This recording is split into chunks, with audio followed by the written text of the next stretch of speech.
எங்கள் வீட்டில் பன்னீர் fried rice பண்ணலான்ட்டு ஃபுல் க்ரீம் மில்க் வாங்கி வர சொன்னாங்க மேடம். ஸோ அதனால தான் என் அப்பார்ட்மெண்ட்டில் இருக்க சூப்பர் மார்க்கெட்லேருந்து வாங்கிட்டு போயிட்டுருக்கேன்.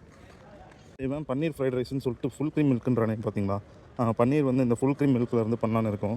அதுதான் நீங்கள் இந்த வீடியோவில் பார்க்க போகிறீங்க. என் பையன் வந்து இந்த ஏலக்கி பழம் தான் விரும்பி சாப்பிட்றான். ஸோ அவனுக்காக பழம்.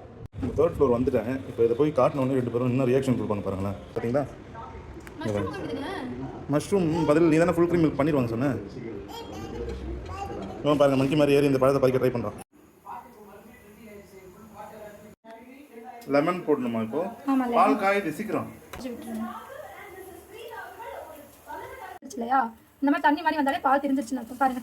அலசிடலாம். ஏன் நம்ம அலசணும்னு பார்த்தீங்கன்னா லெமன் போட்டுருக்கோம் இல்லையா? அந்த லெமனோட ஸ்மெல் என்ன போகிறதுக்காக நல்லா தண்ணி ஊற்றி ஒரு வாட்டி வாஷ் பண்ணிக்கணும். எடுத்துக்கு வச்சுருப்போம் இல்லையா? அது மாதிரி வச்சு அதில் இருக்க தண்ணி சுத்தமாக எல்லாமே பிழிஞ்சிடணுங்க. அப்போ தான் பன்னீர் வந்து நல்லாயிருக்கும். அப்படியே கடையில் வாங்குற மாதிரியே இருக்குங்க. Very good. ஒரு பீஸ் மட்டும் எடுத்து காட்டுங்க ப்ளீஸ். எனக்கு சூப்பராக ஃபார்ம் ஆகிருக்கு.